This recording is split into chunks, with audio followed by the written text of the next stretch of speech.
and then here is your catheter that you actually go in with. I'm going to wrap this around my hand, like that. Touch this, so now my left hand is not sterile anymore. My right hand is still sterile. I fill that with water. Still not sterile here. Grabbing this, putting this into there. Right hand is still sterile, left hand is not. Check it here. I want to make sure it's functioning for the intercannula. So I can move this over with this left hand because so when he go home, all that's not going to do on his see. Where's all that mucus build up in the blood that's around his neck right now? That's because he's brand new. So you go in until he coughs. That's him coughing. And then you suction out like this. Intermittently. You don't want to, and then you give him a minute to kind of suck it up himself. Okay, so it's coming out now. Right. I can't touch him unsterile. I have to wait till after to clean. See, he can get some of it out himself. But you want to give him just a minute, you see, because that put him into a little bit of respiratory distress. So you want to give him just a few minutes to actually get back in. You might want to even move his oxygen back over to oxygenate him again in between. So he will have oxygen when he go home? Maybe. He may not require it then. You ready again?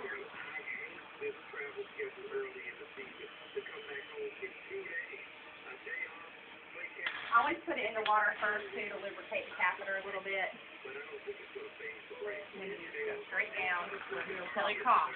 And then you do this intermittently as you pull out. You don't want to apply suction when you're going in. See, I didn't hear him cough that time. I thought, move. Yeah, it's because he's getting a lot of it out, yeah. And now, you don't want to do it more than 2 to 3 times. I usually say 2 times. Let me get some different gloves real quick. If the other one, it doesn't matter. Yeah, no. Because you're not going inside the tray. If you're just cleaning around it or, yeah. That's flesh. That's off inside again. Right. Now it's making tissue. Right. This is just the outside, so you're not going to actually get,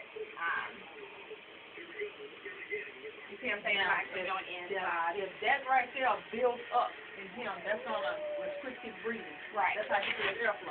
Right, but this is still brand new, so the secretions will become less frequent and definitely thin out some, but this is all brand new, that's why you still see, Blood, he just had surgery. Right.